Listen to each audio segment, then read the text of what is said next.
चलो चाय अच्छे से पक गई, ऐसा करती हूँ चाय के साथ सादे पराठे बना लेती हूँ, या फिर एक बार सासू माँ और जेठानी जी से पूछ लेती हूँ। एक दिन पहले ही बेला शादी करके अपने ससुराल में आई थी। जैसे ही वह किचन से बाहर आती है तो वहाँ 2 बोरी में हरी मिर्च रखी थी।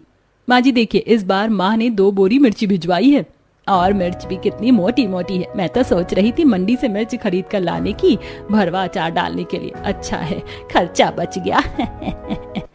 माँ जी मैं ये पूछने आई थी, आप लोग चाय के साथ पराठे खा लेंगे ना नाश्ते में? इस पर जेठानी रचना फरमाइश जताते हुए, देवरानी जी, हमारी फैमिली में इतना फीका नाश्ता कोई नहीं खाता, हम लोग तीखा जरा तेज खाते हैं। ऐसा करो तुम चाय के साथ तीखे तीखे मिर्च के पकौड़े बना लो। क्या मिर्ची के पकौड़े? पर रचना भाभी अभी तो कितना गर्मी भरा मौसम चल रहा है, मिर्च के पकौड़े खाने से पेट में जलन मच जाएगी, हल्का फुल्का खाना ही अच्छा रहेगा। बहू हम मिर्ची के पकौड़े खा भी लेंगे और पचा भी लेंगे, इसलिए तू डॉक्टरी झाड़ने से अच्छा है जाकर पकौड़े बना ले। जी माँ। बेला किचन में आ जाती है, तभी पीछे से जेठानी 4-5 किलो तीखी मिर्च लेकर आती है। ये लो देवरानी जी, इस मिर्च को काट कर कुरकुरे क्रिस्पी पकौड़े बना लेना, और इस बरनी में लाल कुटी कश्मीरी मिर्च है, इसे भी डाल लेना। हे भगवान, ये जेठानी जी कुछ ज्यादा ही तीखा खाती हैं। ये हरी मिर्च देखने में कितनी तीखी लग रही है, और ये ऊपर से और मिर्च पाउडर डालने का ऑर्डर दे रही है। मुझे क्या खुद ही खाकर बम की तरह फटेंगी। बड़बड़ाते हुए बेला मिर्ची काटना चालू करती है। अगा, ये तीखी मिर्च काटकर मेरा तो हाथ तेजाब जैसे जल रहा है। बेला फटाफट से फ्रिज से बर्फ निकालकर रोते हुए रगड़ती है। भगवान क्या जुल्म है, अब जाकर जलन कम हुई है। अरे बहू, मिर्ची के पकौड़े बन गए तो फटाफट से ले जा, भूख के मारे पेट में चूहे कबड्डी खेल रहे हैं। जी ससुर जी लाई, फटाफट से पकौड़े छान लेती हूँ। इतनी सारी मिर्च के पकौड़े बनाते हुए बेचारी बहू पसीने से नहा जाती है और चाय पकौड़ी परोसती है। लाओ बहू जल्दी करो, अरे लाओ जल्दी से, मेरे मन पसंदीदा मिर्चदार पकौड़े परोस दो। देखते देखते सब पकौड़े पर टूट पड़ते हैं। वाह बहू, बड़ा ही मस्त तीखा तीखा मिर्ची का पकौड़ा बनाया है तूने तो। चाय की चुस्की के साथ चटपटे मिर्ची के पकौड़े खाकर डबल मजा आ गया। सच में भाभी, आपने बड़े स्पाइसी और टेस्टी पकौड़ी बनाए हैं। सबको इतने चाव से मिर्ची के पकौड़े खाता देखकर बहू मन में खिटपिट कर रही थी। मुझे तो लगा था कि मेरी जेठानी ही केवल तीखा खाने की चटोरी है, मगर यहाँ तो सभी एक ही थाली के चट्टे बट्टे हैं, खा ये रहे हैं और जुबान मेरी चल रही है। अरे देवरानी जी, तुम हम लोगों का मुंह ही देखती रहोगी क्या? बैठकर तुम भी पकौड़े का स्वाद लो। नहीं नहीं नहीं, आप लोग खाइए, मैं लास्ट में खा लूंगी। अरे बहू, हमारे घर में आखिर में खाने का रिवाज नहीं है, बैठकर खा लो। सबके जबरदस्ती करने और बेला जैसे एक पकौड़ा चखती है तो सीसी करने लगती है। पानी, शुभम जी पानी दो, नहीं तो मेरा दम निकल जाएगा। हाँ हाँ देता हूँ, ये लो पियो। तीखा लगने के चलते बहू गट गट पानी पी जाती है। तभी रचना रेशा खिल्ली उड़ाती है। भाभी, एक पकौड़ा खाकर ही आप तो पॉपकॉर्न की तरह उछल रही थी। लगता है तुम हरी मिर्च नहीं खाती हो। जेठानी जी, मेरे मायके में खाने में कम मिर्च डलती है, ज्यादा तीखा मुझे बर्दाश्त नहीं है। भाभी, फिर तो आप तीखा खाने की आदत डाल लीजिए, तभी हमारी जमेगी। हमारे परिवार में बिना मिर्च के खाना पीना नहीं होता। शालू की बात सुनकर बेला की शक्ल लाल मिर्च की तरह बन जाती है, क्योंकि मिर्ची से उसका 36 का आंकड़ा था। अब देखना यह था कि बेला सिर्फ मिर्ची खाने वाले ससुराल वालों के रंग में ढलेगी या उन्हें बदलेगी नाश्ते के बाद। माँ जी, खाना क्या बनाना है? अरे बहू, हम सबका तो पेट फुल हो गया है पकौड़ा खाकर, दोपहर के टाइम में देख लेंगे क्या बनाना है। कुछ घंटे बाद नाश्ते के बर्तन घिसते घिसते दोपहर हो गई। जाकर पूछ लेती हूँ क्या बनेगा। पसीने में भीगी भीगी बेला सास के पास आती है। माँ जी, लंच में क्या बना दूँ? सबके लिए मैं सोच रही हूँ दाल चावल भिंडी की भुजिया बना लूँ। ये सुनते ही सास दोबारा से बेला पर राशन पानी लेकर चढ़ जाती।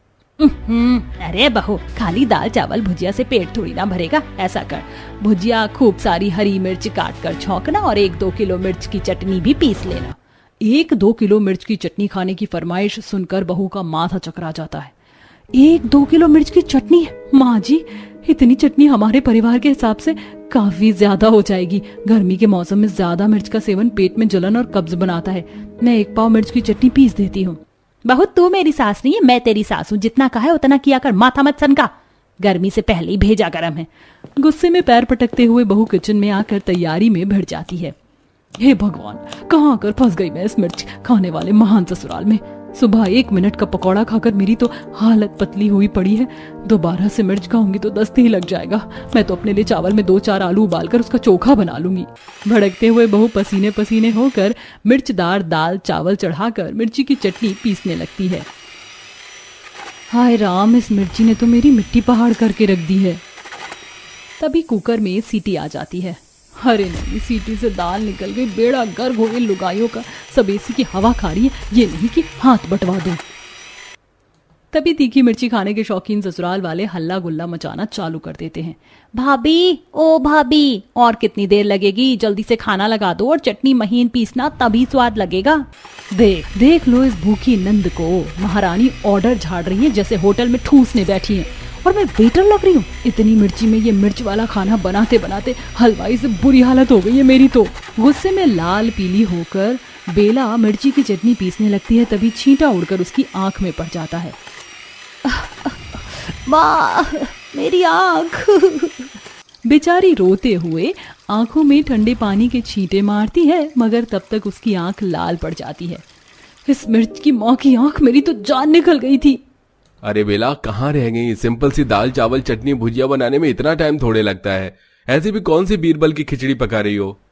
पति की इस बात पर बेला गुस्से में दांत पीस लेती है और सब कुछ परोसती है। तभी ससुर मिर्ची की चटनी देखकर गाने लगते हैं।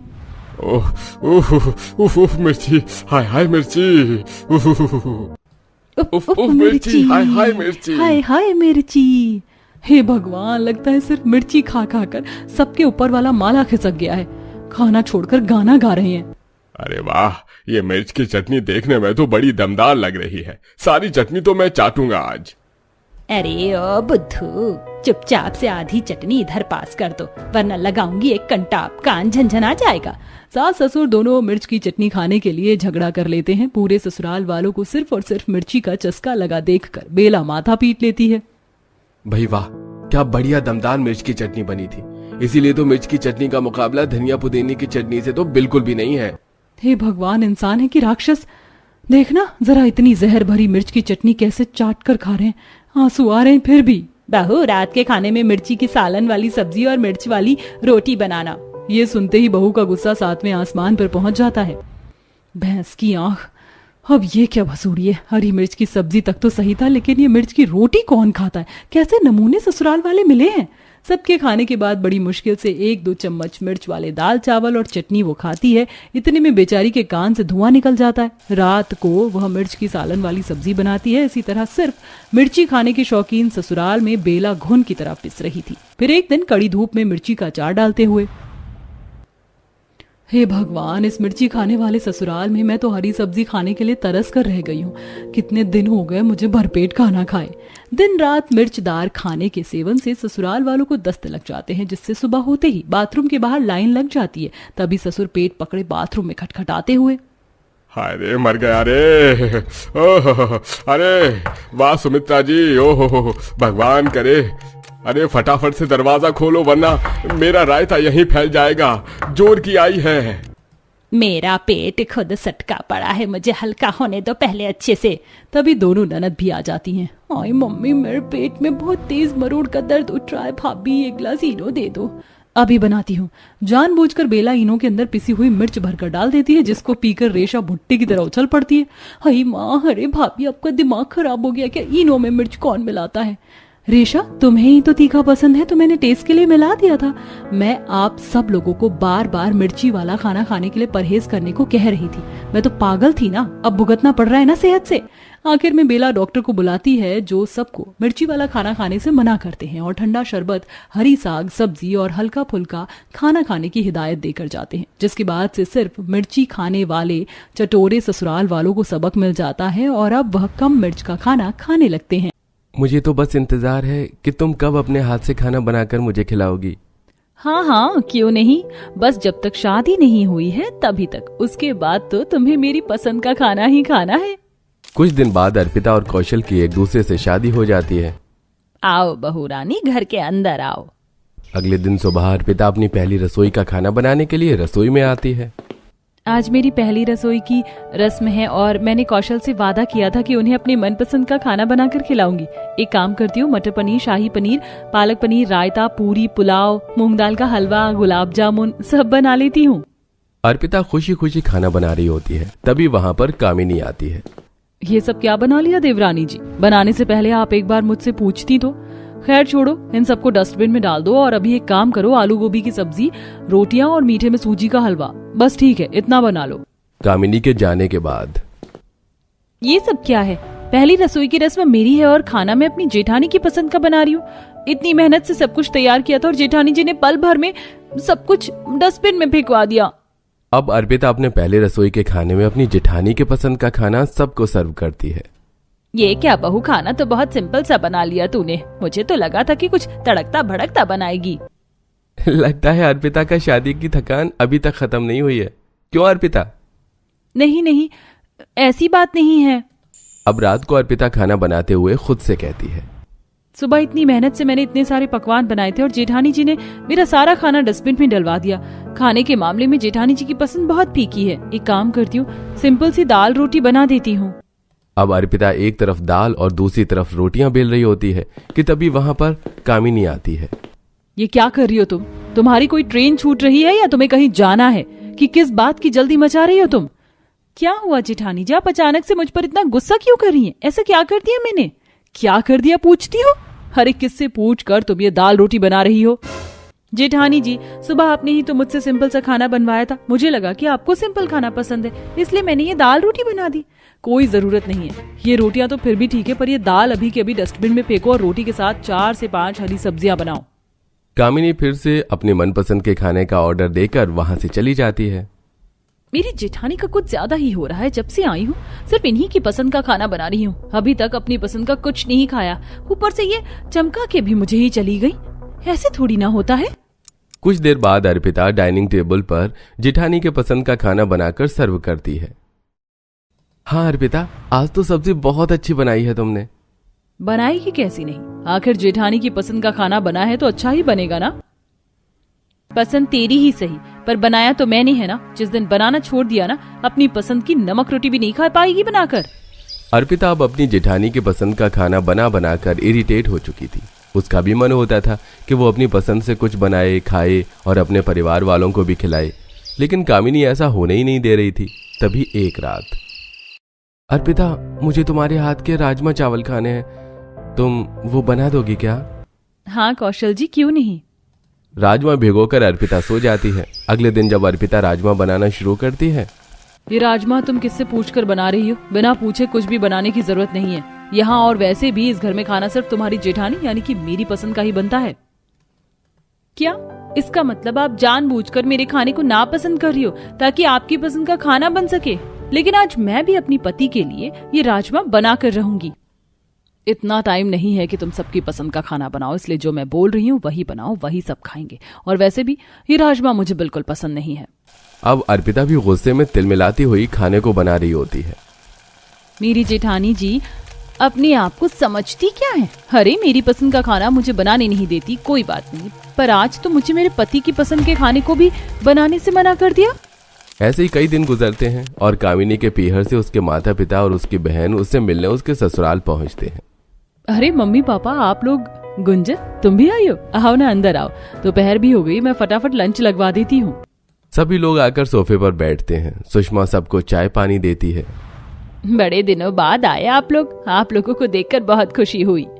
वहीं दूसरी तरफ कामिनी अपनी देवरानी से कहती है, अर्पिता एक काम करो, आज खाने में मेरी पसंद का चिकन बिरयानी, वेज बिरयानी, रायता, छोले, दाल मखनी, मीठे में रसगुल्ला, ये सभी चीज बना लो। नीचे मेरे मायके से मेरे मम्मी पापा और मेरी सिस्टर आई हुई हैं। ठीक है जेठानी जी, ये तो बहुत ही खुशी की बात है, मैं बना देती हूँ आपकी पसंद का खाना। अर्पिता अपनी जेठानी के मायके वालों के लिए तरह तरह के पकवान बनाना शुरू करती है और पल भर में पकवान को डाइनिंग टेबल पर सर्व भी कर देती है। क्या बात है, खाना तो बहुत स्वादिष्ट बना है और ये सारा खाना तो मेरी बेटी के पसंद का है। क्या बात है अर्पिता, अपनी जेठानी के पसंद का खाना तो तुम बहुत अच्छा बना लेती हो। जी माँ जी शुक्रिया, और वैसे भी आप तो मेरी माँ के बराबर हैं और वो मेरी दीदी हैं, तो इतना तो कर ही सकती हूँ। अब कुछ देर बाद सुधा अपनी बेटी कामिनी से मिलकर उसका हालचाल लेकर अपने घर लौट जाती है। अर्पिता अब अपने ससुराल में उदास रहने लगी थी, क्योंकि न जाने कब से उसने अपनी पसंद का खाना ना तो बनाया था और ना ही खाया था। अर्पिता मन मार कर अपनी जेठानी की पसंद के खाने को बनाती है और सबको खिलाती थी। कुछ दिन बाद अर्पिता से मिलने अर्पिता की माँ देवकी आती है। माँ आप, मैं बता नहीं सकती, मुझे बहुत खुशी हो रही है आपको देखकर। अरे गेट पर ही खुशियां मनाओगी, अपनी माँ को घर के अंदर भी लेकर आओगी। हाँ हाँ माँ, अंदर आओ ना। देवकी आकर हॉल में बैठती है। अर्पिता अपनी माँ को चाय पानी देती है। देखते ही देखते रात हो जाती है और अर्पिता खुशी खुशी अपनी माँ के लिए अपनी पसंद का खाना बनाने के लिए रसोई में जाती है। एक काम करती हूँ, माँ के लिए ना पनीर कीमा, पनीर चाट, आलू गोभी, प्याज के पकौड़े, दाल मखनी, पूड़ियाँ, जीरा राइस बना लेती हूँ, माँ को बहुत पसंद आएगा। अर्पिता खुशी खुशी खाने की तैयारी कर रही होती है कि तभी वहां पर कामिनी आती है। बाप रे, इतना सारा खाना किससे पूछकर बनाया तुमने? तुम्हें 1000 बार बता चुकी हूँ ना कि इस घर में खाना मेरी पसंद का ही बनता है और इतना राशन पानी नहीं है जो तुम 36 पकवान बनाने में लग गई हो।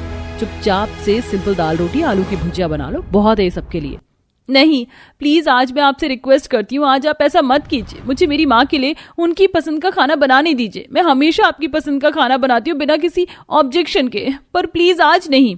ज्यादा ना ड्रामा करने की जरूरत नहीं है, तुमसे कहा ना कि ये सारी चीज बनाने के लिए इतना राशन नहीं है। चुपचाप से दाल रोटी और आलू की भुजिया खिलाओ, अपनी माँ को बहुत है वो, और जब वो चली जाएंगी तो मेरी पसंद का खाना बनाना। अर्पिता ने अपनी जेठानी की माँ की सेवा पानी बहुत अच्छे से की थी, लेकिन उसकी माँ को देखकर उसकी जेठानी का यह व्यवहार अर्पिता के दिल को बहुत ठेस पहुंचाता है। लेकिन फिर भी वो चुपचाप दाल रोटी बनाकर अपनी माँ के लिए लेकर आती है। ये अर्पिता को क्या हो गया है? कितने सालों बाद उसकी माँ आई है और अपनी माँ के लिए इतना फीका सा खाना बनाया है अर्पिता ने। क्या बात है, अर्पिता खाना तो बहुत स्वादिष्ट बनाया है। कुछ देर बाद देवकी खाना खाकर अपनी बेटी के कमरे में जाती है।